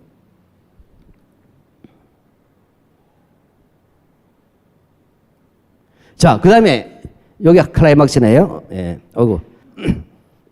자, 촛불 집회 여기서부터 좀 기억나시나요? 2008년 미친 소고기 광우병 파동. 자, 이게 아마 경험하신 분이 많을 거예요. 그럼 저는 역사학을 공부한 사람이고 여기 실제로 아마 그때 촛불 집회 나가신 분 있죠. 미국소 반대한다고. 그런 분 없나요? 예, 예. 뭐 지금부터 시작합시다. 예. 2008년도입니다. 이제 우리 딸이 중학교 1학년이었어요. 저는 철저하게 우리 딸을 모델로 해서 얘기합니다. 실제 겪은 사실을 놓고 해야 되니까. 우리 아들이 중3인가 고1쯤 됐을 거예요. 자, 근데 이때 뭐냐면 잘 기억날 거예요. 미국 광우병 문제의 본질은 이렇게 돼요. 이명박 대통령이 볼 때 조사를 해보니까 실제로 제가 봐도 미국 소 먹고 광우병 걸릴 확률은 매우 낮습니다. 상식으로 있죠. 미국 소개 먹고 광우병 걸릴 확률이 10%면요. 이거 100% 치사율이잖아요. 히틀러라도 수입 못해요. 100명 중에 10명이 죽는데 그건 나라 뒤집어질 텐데 이해가십니까? 근데 MB의 가장 큰 문제는 뭐냐면 조사를 보니까 0.00 몇 %인가 이해가십니까? 즉 미국 소를 먹었을 경우에 광우병 걸릴 확률이 0.000 몇 %다 이렇게 하니까 어떻게 해서 그럼 확률이 낮네 이렇게 생각한 거예요. 이해가시겠습니까? 먹어봤자 걸릴 놈이 별로 없네. 자, 그래서 MB는 뭐냐면 이걸 확률로 접근한 거예요. 물론 확률 이전에 미리 수입할 결심을 선 사람이지만. 네, 자, 이게 어떻게 돼야 돼? 자, 그럼 내가 할게요. 이 말을 알아들어야 돼. 국민 여러분, 미국 소고기를 아무리 먹어봤자 광우병 걸릴 확률은 0.000 몇 %밖에 안 됩니다. 아무 걱정 없습니다. 이건 어떻게 들어야 돼요? 다른 말로 하면 우리 국민들이 알아들어야 되잖아요. 국민 여러분, 재수 없으면 죽는답니다. 이 말이잖아요. 이해가십니까? 숫자에 속으면 안 되는 거예요. MB는 숫자를 접근하고 확률을 접근한 거예요. 여기에 국민들이 분노한 겁니다. 그렇잖아요. 어떻게 걸리면 100% 치사인데 그걸 확률로 접근하냐. 한마디로 재수 없으면 누가 죽을지 모르는데 이 얘기예요. 근데 여기다 한 번 더 열을 붙인 게 있어요. 그게 바로 MB의 소고기 시식회예요. 왜 MB가 그래서 뭐냐면 밑에 장가리지 따까리들 데리고 와가지고 미국 소고기 쭉 깔아놓고 짭짭짭 첩첩첩 하면서 쥐새끼가 뭐 파먹듯이 했잖아요. 그래서 촉촉촉촉촉촉촉촉 먹다가 뭐예요? 맘만 좋구만 이 말 했죠? 맘만 좋고 하면서 뭐죠? 국민 여러분, 미국 소고기 값싸고 질 좋고 맛있으니 많이 드세요 이 말을 한 거예요. 이거 무슨 소리예요? 내가 그거 텔레비전 보다가 죄송한 표현인데 천박하게 얘기하면 꼭지가 돌았어. 이거는 두 가지가 열받게 했어요. 첫 번째 뭐죠? 한국의 대통령이라는 놈이 뭐죠? 홈쇼핑센터 미국 소고기 판촉 직원이 된 거잖아요. 쇼 호스트. 짭짭짭짭짭 맛있네요 맛있네요 많이 드세요. 이거 텔레비전 늘 보도 홈쇼핑 짓 하고 자빠졌잖아요. 대통령이. 그것도 한우도 아니고 미국 소 놓고 이해갑니까? 이건 전 세계적으로 있을 수 없는 일이에요. 어떻게 해서 한국의 일국의 대통령이 말이지 미국 소고기 판촉 사원이 돼가지고 짭짭짭 촉촉촉하고 많이 먹으라고 얘기를 합니까? 열받았어요. 그래서 막 열받았어요. 그때 우리 사모님께서는 부엌에서 우리 부인이 이거 영상 보시면 안 되는데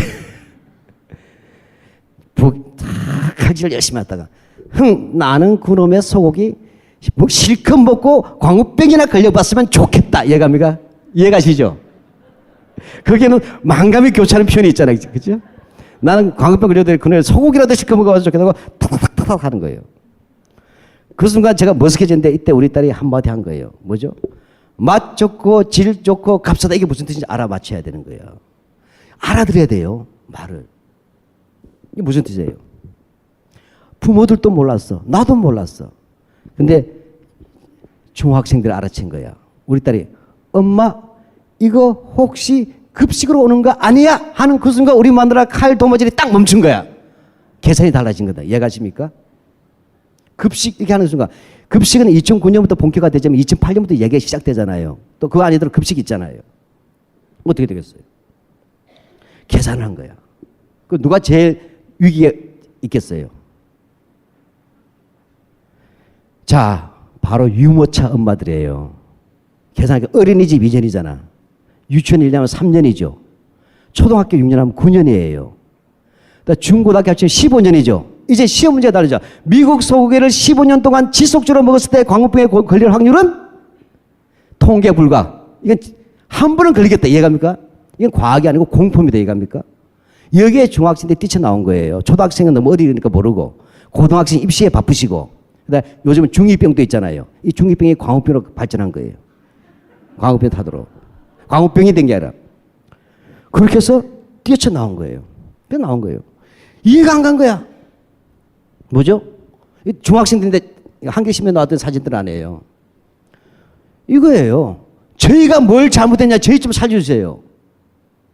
우리 딸이 그 다음날 집에 와서 또 진짜 울어요. 통과하면서 내가 중학교였는데 내가 무슨 죄가 있다고 원하지도 않는 미국서를 먹어가지고 이것도 금방 발병 나지도 않고 20년 뒤에 발병 난다자 25년인가 결혼식 하다 딴딴딴 똔똔똔 하다가 거품 물고 캐고다 내 송송 구멍 탁 죽어버린다. 끔찍한 거란 거예요. 또 우리 딸이 땅을 좀 통곡을 하는 거야. 아버지 엄마도 날 살려줄 텐데 왜 대통령이 왜 날 죽이냐고. 이해갑니까? 그랬더니 진짜 댓글 올렸어요. 나 진짜 아들 딸 우리 딸 아닙니다 이건. 네. 나 진짜 아들 딸 낳고 알콩달콩 살고 싶어. 이민이라도 가려고 했는데 우리나라 사람 막는다고 했다며. 왜? 광우병 보유자라고. 나 진짜 테러라고 하고 싶은 심정. 청와대에서 미국 소가 싫어라고 몸에다 쓴다면 목매달아 죽고 싶은 심정. 이게 그 당시 중학생들이에요. 실제로 올라온. 이 공포는 부모들이 아시는 게 아니에요. 이게 나온 거예요. 그래서 뭐냐면 나와가지고 제가 뭘 잘못했냐고 나간 거예요. 그러니까 놀라운 변화가 생겼어요. 딱 제가 오니까 우리 6월 10일이 토요일인데 6월 9일 날 연구소에서 퇴근해서 집에 가보니까 우리 만화님하고 아들, 딸의 분위기가 비장한 거예요. 왜? 뭔데 하니까 우리 내일 소고기 집회 나갈 거야. 지금까지 제가 주로 나가고 너는 왜 나가니? 꼭 사회에 불평불만 많은 사람이 집회 나가더라 이렇게 저한테 비아냥 대시던 분이 나가야 된다는 거예요. 왜 했더니 우리 새끼들 살려야 된다는 거예요. 그 우리 딸이 아버지 나 학교에다 대자보 쓰고 왔다는 거예요. 대자보. 응? 가르쳐 준 적이 없는데 이건? 했더니 칠판에다 썼다는 거야. 칠판에다 뭐라고 썼는데 했더니 칠판에다가 이명박 대통령 미국 소고기 먹고 주구삼 이렇게 썼다는 거예요. 이게 중일이 쓴 거예요. 그 처음으로 사춘기인 내 아들이 별로 대화가 없던데 처음으로 나한테 대화해. 아버지 같이 집회 나가시죠 이러면서. 그 다음 날 제가 끌려 나갔어요. 이해가시겠죠? 자, 그럼 이제 이 광우병 파동의 본질이 뭐냐 보면 이제 마무리될 것 같은데 이런 거예요. 딱 봤더니 집회를 하는데 중학생들은요 정직해요. 그 어떻게 집회했겠어요? 이렇게 합니다. 광우병을 유발할 수 있는 미국소의 무분별한 수입을 우리는 반대한다 이렇게 했어요. 따라할 수 있어요? 안 되죠? 아무도 못 따라하는 거야. 정직하게 말하니까. 그러니까 뭐냐? 에이 중딩스럽게 가자. 이해갑니까? 우린 중학생이잖아. 그래서 어떻게 했어요? 우리는 미국소가 싫어요 이렇게 해버린 거예요. 근데 알죠? 우리 외국어는 아는 단어만 들리죠? 기성세대는 뭐라 들려요? 나 딱 들으니까 미국이 들려요? 소가 들려요? 싫어요는 어차피 다 똑같은 거니까 미국이 들립니다. 이해갑니까? 아 저거 한마디 하겠는데 조중동이 가만히 있지 않겠는데 아니다. 그 어르신 큰일 났습니다. 지금 당신의 손주 손녀가 사고치고 있어요. 하니까 뭐 하니까 얘들이 나가서 우리는 미국 소가 싫어요 이 말하고 있다니까. 뭐 광우병 때문에 그렇다며 하니까 아이고 어르신 하면서 뭐라고 했어요. 소가 무슨 죄가 있어요. 말되잖아. 소 핑계서 미국 욕하려고 하지. 말되잖아요. 제 말 틀렸나요? 소가 무슨 죄가 있습니까? 다 소 핑계서 애들이 반미운동 하는 거지. 그러면서 이렇게 얘기하는 거예요. 옛날에 뭐지 광주 때는 말이야 하면서 얘기 다시 푸는 거예요. 역사를. 옛날에 1980년 광주 때는 대학생 놈들이 반미운동 하더니 이해가시죠? 그 다음에 2002년도 효순이 미선이 사건 알죠? 미군 장갑차에 할 때는 여중생 애들까지 반미하더니 이제는 뭐냐? 유모차까지 나왔잖아요. 그죠? 이제 미국 소fin기 돼서 유모차 애까지 빨갱이가 됐다. 반미가 됐다. 그래서 지금 당신의 손주, 손녀가 반미가 되고 있다. 이렇게 한 거예요. 그러니까 어떻게 하겠어요? 어른들이 이거 말이 안 되잖아. 아니 그러면 부모들이 똑바로 가르쳐야지 하니까 아이고 그놈의 부모들이 뭐냐 옛날에 386 데모하던 놈들이 이제 486 학부모 돼가지고 줄줄이 빨갱이 까고 있다는 거예요. 그래서 486 빨갱이 학부모들이 나오는 거예요. 이게. 그러니까 어떻게 해요? 그러면 학교에서 똑바로 가르쳐야지 하니까 아이고 그놈의 학교는 이미 누가 장악했다? 전교조가 장악했습니다. 그래서 전교조고 장악론이 나오는 거예요. 그러면 국가가 똑바로 해야지 하니까 그놈의 국가가 바로 좌빨 10년 DJ 놈은 이 빨갱이 10년 동안 이게 바로 잃어버린 좌빨 10년이 되는 거예요. 이 3대 척결 세력 아닙니까? 이렇게 나오는 거예요. 이렇게 이야기한 거예요. 이렇게 하니까 어떻게 되겠어요? 어른들이 그때부터 어떻게 했어요? 군복을 입고 나오기 시작했다. 이해가십니까? 그때부터 군복 입고 나왔잖아요. 내가 어떻게 지키는 데서 6.25 때 군복 입고 나오고 어떤 분은 월남전 군복 입고 나오잖아요. 이거 내가 피 흘려 지키기 대한민국이 지금 손주 손녀인데 가뜩이나 며느리도 마음에 안 드는데 손주 손녀가 갑자기 미워진 거야. 복잡한 심정이 다 섞인 거예요. 와서 그래가지고 뭡니까? 지금 당신의 손주가 종북에다 반미까지 갔다. 이 조국 지켜야 돼서 나오고 나무총까지 차고 나왔잖아요. 그 당시에. 그 나무총 겨눈 걸 제가 직접 봤어요. 요거 시간에 총을 겨눴어요. 나무총을. 아마 모조총이지만. 그때 따기 때리고 폭력을 쓰고. 정상적인 할아버지가 아닌 거예요. 볼 때는. 뭐죠? 해방 전후의 직후에 우익 테러를 보는 것 같은 그런 폭력이 손녀들에게 자행하는 거예요. 됩니다. 저렇게 하면서 근데 어찌됐건 뭐죠? 이들은 바로 위기를 가진 거예요. 이젠 6.25 약바에 떨어진 데다가 수구 세력들이 우리들의 기성세대들에게 6.25 체험 세대에게 당신의 손주, 손녀와 자식 세대가 전부 다 뭐냐? 반미와 종부로 갔다. 이해갑니까? 그래서 교과서일 때도 이렇게 하잖아요. 이게 경기도 공무원 교과서인데 뉴라이트가 쓴 거예요. 어떻게 가르칩니까? 재교육시켜야 되겠다. 2002년 훈련 도중에 미국군 장갑차에 치여 2명의 여중생이 사망하자 대규모 촛불 시위가 했다. 그것은 교통사고였다. 이렇게 재교육시키는 거 아니에요? 지금 공무원들한테. 이게 2013년에 발간된 거예요. 뉴라이트에서 내가지고 김문수가 도지사 할 때 나온 책이에요. 공무원 교육교재로. 왜 이런 책이 나온지 이해가시겠죠? 바로 이런 시각에서 재교육시키겠다는 거예요. 지금. 예, 근데 제가 볼 때 그래서 핵심은 뭐냐? 이 광우병의 핵심은 이거예요. 처음으로 뭐죠? 한국에서는 수구가 감당할 수 없는 세대의 탄생인 겁니다. 첫 번째 제가 아까 뭐라고 했죠? 더 이상 6.25 약발이 안 먹히죠? 6.25하고 6.15도 구분 안 되잖아요. 그렇잖아요. 북한을 미워하는데 뭘 미워해야 될지 몰라. 겪어본 바가 없어. 요즘 와서 이제 핵 때문에 약간 심각해지긴 했어도 그런 거예요. 처음 뭔가 악수한 걸 본 사람들이 있단 말이죠. 그렇게 돼요. 그 다음에 뭐죠? 그 북한에 대한 적기심이 상당히 약해진 거예요. 옛날보다. 예. 두 번째 뭐예요? 이거 볼 때 새로운 거예요. 아까 이런 거예요. 이 중학생들 보니까 이거예요. 이게 본질이에요. 우리 부모한테도 뺨 한 번 안 맞고 큰 자식들이 많은데 지금 내 목숨이 걸렸는데 왜 대통령이 내 목숨 안 지켜주냐. 이게 열받은 거예요. 무슨 복잡한 민주주의가 아니고 미국 소고기를 먹으면 광우병이 걸릴지도 모른다. 그럼 우리 부모 같으면 절대로 미국서 안 사줄 거다. 그렇잖아요. 근데 왜 대통령은 마음 한먹고 우리 미국서 안 받아 이렇게 하면 우리 뭐 안전하게 살 수 있는데 왜 대통령은 수입할까? 이게 이해가 안 간다는 거예요. 그래서 어떻게 해요? 책을 찾아본 거예요. 애들이. 책을 찾아봤더니 뭐예요? 사회과 책이 뭐예요? 대한민국은 민주공화국이다. 대한민국의 주권은 국민에게 있고 모든 걸 국민으로다. 우리가 주인이 맞네. 교과서에 나온 데서 교과서 들고 나온 거예요. 그래서 이 피켓을 들고 나온 거예요. 그거 나온 게 뭐야? 닥치고 수익금지하고 우리가 주인이야. 대통령 너 우리 신분 맞아. 우리가 주인이야. 처음으로 투표권 드는 아이들이 내가 대한민국 주인인데 너는 내 말 들어라. 최초로 뭘 했다? 국민의 의무가 아니라 국가의 의무를 요구한 세대의 탄생이에요. 이게 중요한 겁니다. 우리 세대는 어때요? 우리 세대는 옛날에 사회과 과목 받던 늘 뭘 배웠어요? 그놈의 4대 의무부터 배웠죠. 국민의 4대 의무. 납세의 의무. 태어나자마자 벌써 빚쟁이야. 그 다음에 신성한 국방부. 태어나자마자 십자군이야. 그죠? 그 다음에 근로의 의무. 태어나자마자 노가다 뛰래. 한번에 케네디가 얘기했던 미국 국민들이여 국가가 국민을 위해 무엇을 할 것인가를 생각하지 말고 국민이 국가를 위하여 무엇을 할 것인가를 생각하라는 채무 노예잖아요. 우리 세대는 그렇게 큰 사람들이에요. 행복하게 해서 태어난 시대가 아니라 국가에 충성하고 국가에 무슨 빚져서 태어나. 근데 우리 아들, 딸은 뭐예요? 가장 위대한 민주주의자는 뭔지 아세요? 민주주의 이론은 몰라도 돼. 독재가 체질에 안 맞는 사람이 최고의 민주주의자입니다. 이해가십니까? 지금 10대, 20대는 독재하면요, 거의 정신병원으로 갈 거예요. 적응이 안 돼가지고. 그렇죠. 지금 줄 서서 가라면 왜 줄 서서 가야 되는지도 모르잖아요. 이 애들은 뭐예요? 처음으로 보니까 우리가 주인이에요. 목숨이 걸리다 보니까 책 찾아보니까 주권이 우리에게있다. 그래서 닥치고 너는 우리 말대로 해서 처음으로 국가에다 명령한 세대예요. 저는 이것이야말로 한국 세대의 새로운 미래에 대한 것이 나왔다. 이들이, 이건 다 생략하죠. 저는 한마디 하면, 여기다 이제, 이렇게 해서 한마디 하면, 여기다 친일명 사전 나오잖아요. 그러니까 오늘 봐 수구들의 족보가 독재가 아니라 그 뿌리가 친일파인 게 다 나왔죠. 박근혜, 그죠? 애비가. 그 다음에 뭐예요? 김무성, 역시 애비가.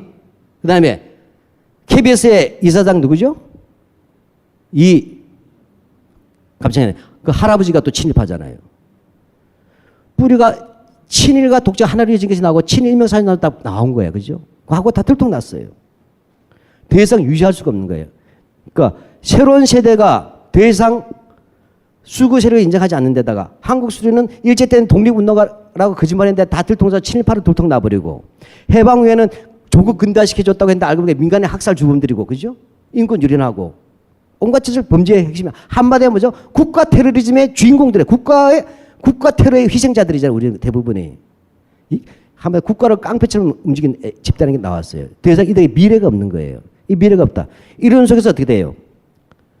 다 넘어갔어요. 그래서 여러 가지 과거사위원회가 만들어졌단 말이에요. 과거사위원회가 만들어지게 되니까 어떻게 해요? 우리 역사학자들이 이젠 정리하려고 한 거예요. 교과서에다가. 뭘 정리하려고 했어요? 독립운동이 아니고 친일파면 친일파로 고쳐줘야 되겠죠? 그러니까 친일파 고쳐주고, 그 다음 뭐예요? 제주도 4.3 폭동 같은 건 4.3 사건으로 해서 민간의 학살로 고쳐줘야 되잖아요. 그전에는 뭐예요? 제주도 4.3 폭동이 됐었죠. 그럼 그 후손은 뭐예요? 폭도의 후손이 되잖아요. 비국민. 국가 반역자예요. 억울하게 당한 사람인데. 그러니까 어떻게 교과서에다 이제 4.3 폭동이라고 쓰지 않고 4.3 사건 하게 되면 민간인 학살 희생자로 바뀌는 겁니다. 그래서 국가가 오히려 사과를 해야 될 대상. 근데 광주 사태도 광주 민주항쟁 고쳐야 되잖아요. 그래서 우리 역사학자들이 이걸 딱 쓰려고 했어요. 이렇게 되면 수구의 모든 것이 끝나버리겠죠. 역사가. 이걸 교과서에 쓸 때는 뭐예요? 기억의 공공화가 돼서 하나의 상식이 될 거 아니에요. 그래서 딱 쓰려는 그 순간 누가 됐어요? 이명박이 대통령이 된 거예요. 이해가십니까? 그래서 이명박이 대통령이 되면서 동작 그만해가지고 뭡니까? 한마디 하면 역사 교과서 국정화까지 오게 됐다는 거죠. 국정화까지 오게 되고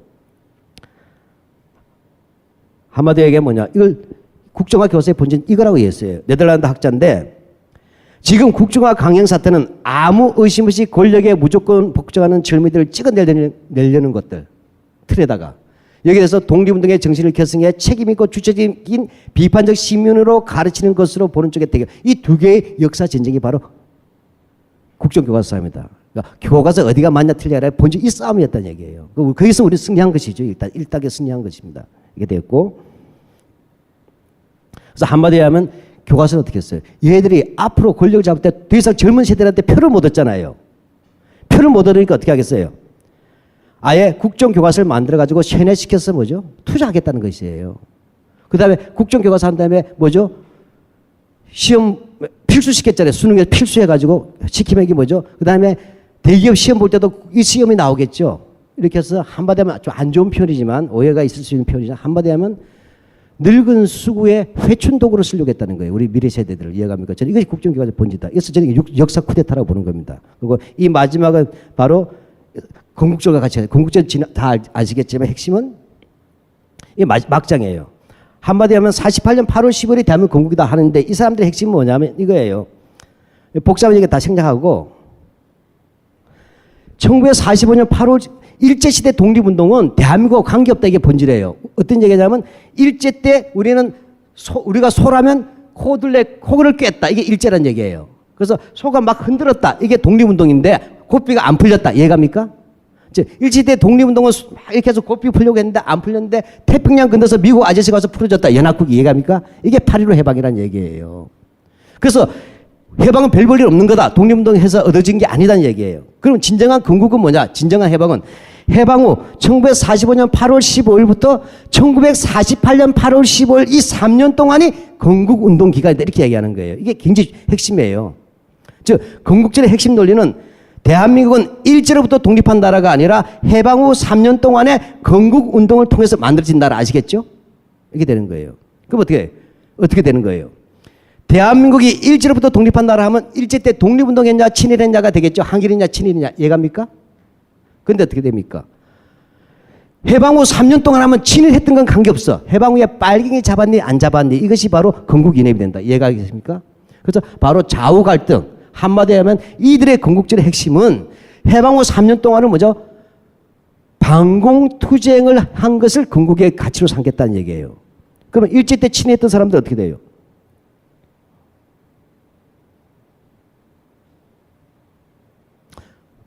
한마디로 얘기하면 일제 때 고등계 행사에도 노독설 나오잖아요.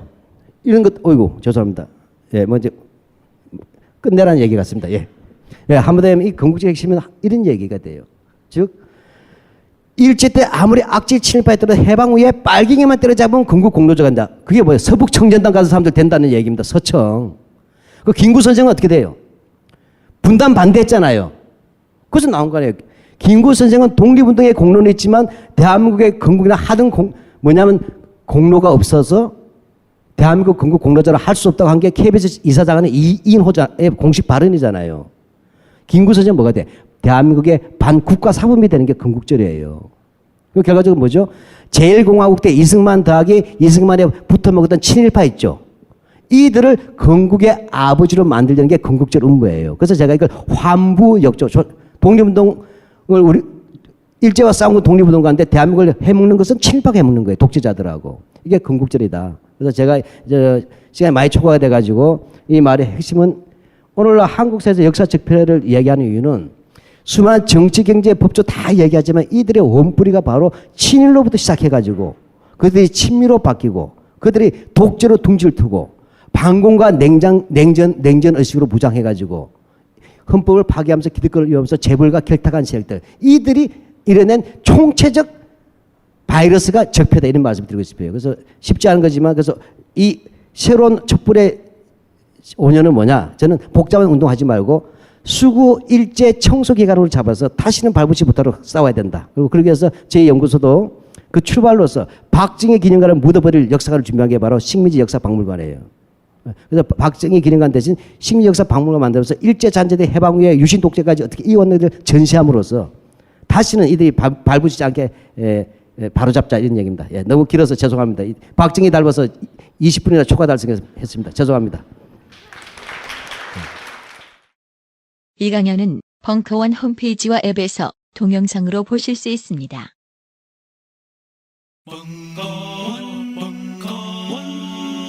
벙커원 라디오.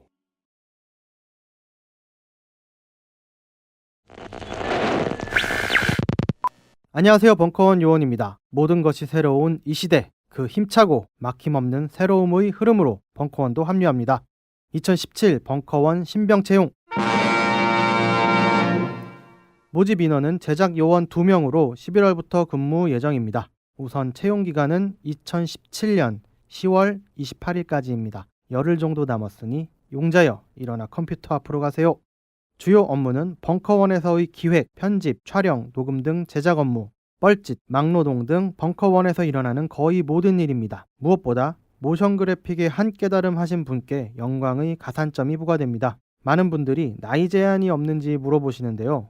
벙커원의 신병은 다른 회사들에서 말하는 갓 학교 졸업한 사람을 뜻하는 신입사원과 의미가 다릅니다. 새로 들어오면 다 신병이죠. 필수 조건 3가지. 열린 마음, 자율주행, 합체 능력 이것만 보유하고 있다면 누구나 지원 가능합니다. 지원을 원하시는 분들은 벙커원 마스터 @gmail.com으로 제목에 지원이라는 말머리를 붙이고 이름과 연락처 기입 후 지원서를 보내주시면 되겠습니다. 자세한 내용은 벙커원 홈페이지를 참조하세요. 지난 정권 중동으로 일자리 찾으러 못 갔던 청년들은 한 번쯤 지원해 보시길 권해드립니다. 이제 벙커원에 이력서 들고 오시기 좋은 시절입니다. 감사합니다.